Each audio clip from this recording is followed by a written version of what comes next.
ശിവം ശിവകരം ശാന്തം ശിവാത്മാനം ശിവോത്തമം ശിവമാർഗപ്രണേതാരം പ്രണതോസ്മി സദാശിവം. നമസ്കാരം. ഞാൻ കൽപ്പുഴ കൃഷ്ണൻ നമ്പൂതിരിപ്പാട്, തൃപ്രങ്ങോട് മഹാദേവക്ഷേത്രം തന്ത്രിയാണ്. 6 ദിവസമായിട്ട് നടന്നു വരുന്ന ദ്രവ്യകലശം ഇന്ന് സമാപിച്ചിരിക്കുകയാണ്. താന്ത്രിക ക്രിയകളിൽ ഏറ്റവും പ്രധാനപ്പെട്ടതാണ് കലശങ്ങൾ. അത് ദ്രവ്യകലശമുണ്ട്, സഹസ്രകലശമുണ്ട്, ദ്രവ്യാവൃത്തി കലശമുണ്ട്, അഷ്ടബന്ധ കലശമുണ്ട്, നവീകരണ കലശമുണ്ട്. ഇവിടെ ഇപ്പോൾ അമ്പലത്തെ ക്ഷേത്രങ്ങളിൽ മരാമത്ത് നടന്നത് കാരണം സഹസ്രകലശം ആയിക്കോട്ടെ തിരുമേനി എന്ന ദേവസ്വത്തിൽ നിന്നുള്ള ഒരു അഭിപ്രായം ഉണ്ടായതുകൊണ്ടാണ് ഇപ്രാവശ്യം സഹസ്രകലശം ഉണ്ടായത്. സാധാരണ കലശങ്ങൾക്ക് ഇപ്പോൾ എവിടെയെങ്കിലും ഇപ്പോൾ പ്രേതവേർപാടോ അങ്ങനെ വല്ലതും ഉണ്ടായെന്നുണ്ടെങ്കിൽ പൂണൂരിട്ട ഏതെങ്കിലും നമ്പൂതിരിമാരെ കൊണ്ടുപോകാം. പക്ഷേ കലശത്തിൽ അത് പറ്റില്ല. ഇപ്പോൾ ഒരു തന്ത്രി പൂജിക്കിരിക്കുന്ന ഒരു തന്ത്രിക്ക് എന്തൊക്കെ വേണം, എന്തൊക്കെ റെഡിയാക്കണം, അത് ഒരു തന്ത്രി പരികർമ്മി ഒരു തന്ത്രിയേക്കാൾ മുമ്പ് അറിഞ്ഞിരിക്കണം. ഇതിന് വേണ്ട പരികർമ്മി തന്ത്രിയേക്കാൾ ഒരുപിടി അറിഞ്ഞിരിക്കണം. അപ്പോൾ എന്താ വിഷയം വെച്ചാൽ തന്ത്രിയേക്കാൾ അരമണിക്കൂർ മുമ്പ് വേണം പരികർമ്മി അവിടെ അമ്പലത്തിൽ ചെന്നതൊക്കെ റെഡിയാക്കുക. അത് കഴിഞ്ഞിട്ട് തന്ത്രി പരിപാടികൾ പൂജ കഴിഞ്ഞ് എഴുന്നേറ്റ് പോയതിന് ശേഷം മാത്രമേ പരികർമ്മയ്ക്ക് അവിടെ നിന്ന് പോരാൻ പറ്റുള്ളൂ. അപ്പോൾ വലിയ കുഴപ്പമില്ലാത്ത രീതിയിൽ, ഒരു വലിയ ബുദ്ധിമുട്ടില്ലാത്ത രീതിയിൽ സഹസ്രകലശം ഇന്ന് സമാപിച്ചിരിക്കുകയാണ്. ഇന്ന് വൈകുന്നേരം കൊടിയേറ്റമാണ്. ഭഗവാന്റെ ചൈതന്യത്തെ കൊടിക്കുറയിലേക്ക് ആവാഹിച്ച് അത് കൊടിമരത്ത് സ്ഥാപിച്ച് പൂജ നടത്തി അത് കൊടിക്കുറയിലേക്കാക്കി കൊടിക്കുറ കെട്ടി മോളിക്ക് കയറ്റുന്നതോട് കൂടിയിട്ട് ഈ ദേവചൈതന്യവും ഈ കൊടിമര ചൈതന്യവും തുല്യമായിട്ടാണ് വരുന്നത്. പിന്നെ മുളയിടലാണ്. ഓരോരോ ദേവന്മാർക്ക് ഓരോരോ ആചരണം മുളയ്ക്ക് പറഞ്ഞിട്ടുണ്ട്. ആ മുളയിട്ടിട്ട് 16 പാലികയിൽ മുളയിടും. പിന്നെ സാധാരണ പോലെ എന്താ വെച്ചാൽ ഈ ഒരു ഉത്സവം തന്നെ പറയാം. പല ദിക്കിൽ പല രീതിയിലുള്ള ഉത്സവം ഉണ്ടല്ലോ. ശരിക്ക് ജനങ്ങൾക്ക് ആഘോഷിക്കാനുള്ളൊരു ഉത്സവമാണ്. ഇപ്പോൾ സാധാരണ ഒരു കലശം കഴിഞ്ഞാൽ താന്ത്രിക ക്രിയകളിൽ ഈ ഉത്സവം ചുരുങ്ങിയ രീതിയിലെങ്കിലും ഉത്സവം നടത്തണമെന്ന് പറഞ്ഞിട്ടുണ്ട്. ഇവിടെ നവീകരണം 2009 ഉണ്ടായത്.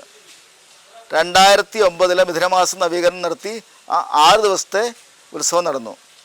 അതിനുശേഷം താന്ത്രികാചാര്യം ഈ പ്രകാരം ധനുമാസത്തിൽ തിരുവാതിര ആറാട്ട് വരുന്ന രീതിയിലാണ് ഉത്സവം നടക്കുന്നത്. ഇപ്പോൾ ഇന്ന് കൊടിയേറ്റി മുളയിട്ട് കൊടിയേറും. 7:30 8 മണിക്കൊക്കെയാണ് സമയം പറഞ്ഞത്. കൊടി പറഞ്ഞ സാധാരണ ഈ 5 ദിവസവും 4 ദിവസവും സാധാരണ നിത്യദാന ചടങ്ങുകൾ ഉണ്ടാവും. 6-ാം ദിവസമാണ് ഉത്സവബലി. ദേവൻ്റെ പരിവാരങ്ങൾക്ക് ധാരാളം ഭക്ഷണം കൊടുക്കുക, അതാണ് ഉത്സവബലി. സാധാരണ ദിവസേന കൊടുക്കുന്നില്ല ചോദിക്കുന്നുണ്ടാവാം. പക്ഷേ ധാരാളം കൊടുക്കുന്നത് ഈ ഉത്സവ ദിവസം മാത്രമാണ്. അത് കഴിഞ്ഞാൽ ഈ പിറ്റേ ദിവസം വൈകുന്നേരം പള്ളിവേട്ട. സാധാരണ ദേവൻ ഈ മതിലിന് പുറത്തേക്ക് പോകുന്നത് ഈ 2 ദിവസം മാത്രമേ ഉള്ളൂ. ഒന്ന് പള്ളിവേട്ട ദിവസവും ആറാട്ട് ദിവസവുമാണ് ദേവൻ പുറത്തേക്ക് പോകുന്നത്. ഇപ്പോൾ 7-ാം ദിവസം പള്ളിവേട്ടയ്ക്ക് പോയി വന്ന് ആ ക്ഷീണം കാരണം ദേവനെ ഉറക്കുകയാണ്.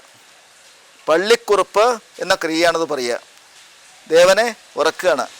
ദേവൻ ആകപ്പാടെ ഒരു ദിവസം മാത്രമേ ഉറക്കമുള്ളൂ. അപ്പോൾ ആ ഒരു ഉറക്കത്തിൽ എല്ലാവരും നമ്മൾ കാവലിരിക്കണം എന്നാണ് പറയുന്നത്. ദേവൻ ഉറങ്ങുമ്പോൾ നമ്മൾ പുരാണ പാരായണം വായിച്ചോ ഉറക്കൊഴിച്ചിട്ടോ ഇരിക്കണമെന്നാണ് പറയുന്നത്. ഈ പള്ളിവട്ടയ്ക്ക് അമ്പ് ചെയ്തതിന് ശേഷം ഒരു ക്ഷീണക്കാരനാണ് ദൈവം കിടന്നുറങ്ങുന്നത്. അപ്പോൾ നമ്മളെല്ലാവരും ആലവട്ടം 5 വീശിയിട്ട്, സാധാരണ വിശേരൊക്കെ പതിവുണ്ടല്ലോ, വീശിയിട്ട് ഇരിക്കണം എന്നാണ് പറയുന്നത്.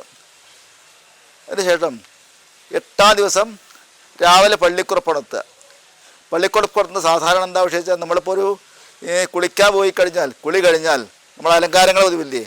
അപ്പോൾ കുളിക്കണതിന് മുമ്പ് നമ്മൾ എന്തൊക്കെ ചെയ്യുക? പല്ല് തേക്കുക, നാവടിക്കുക. ആ ക്രിയകളൊക്കെ ദേവന് ചെയ്യും.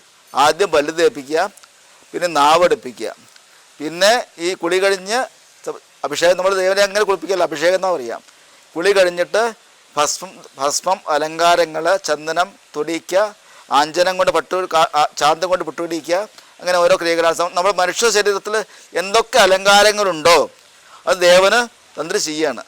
അപ്പോൾ അത് കഴിഞ്ഞിട്ട് ഈ പുരാണ പാരായണം വായിച്ച് കേൾപ്പിക്കും. ആര്? ഞങ്ങൾ ഭാരത ഭട്ടതിരിപ്പാടെന്നാണ് പറയുക. ആ സമയത്ത് ഒരു നമ്പൂതിരി ഉണ്ടാവും. അദ്ദേഹം പുരാണ പാരായണം വായിച്ച് കേൾപ്പിക്കും. വായിച്ച് കേൾപ്പിച്ച് കഴിഞ്ഞ് ദേവനെ അലങ്കാര ഭൂഷണനാക്കിയിട്ട് നേരെ അകത്തേക്ക് കൊണ്ടുപോവുകയാണ് ചെയ്യണത്. പിന്നെ വൈകുന്നേരമാണ് ദേവന് ആറാട്ട് നടക്കുന്നത്. ഇപ്പോൾ പുറത്തെ ക്ഷേത്ര ചിറയുണ്ട്, അവിടെയാണ് ആറാട്ട് നടത്തി ഈ അകത്തേക്ക് കടന്ന് പാണ്ഡിമാളം കഴിഞ്ഞിട്ട് അകത്തേക്ക് കടന്ന് ഈ പ്രദക്ഷിണം കഴിഞ്ഞ് കൊടിയിറക്കി 25 വർഷം ആടി ശ്രീഭൂതോരിയോട് കൂടിയിട്ട് ഉത്സവം സമാപിക്കുകയാണ് ചെയ്യുന്നത്. അപ്പോൾ എന്താ വെച്ചാൽ എല്ലാവിധ ഉത്സവങ്ങൾക്കും ഒരു ഭംഗം കൂടാതെ കണ്ട് നേരാൻ വേണ്ടിയിട്ട് എല്ലാവിധ ആശംസകളും നേരുന്നു.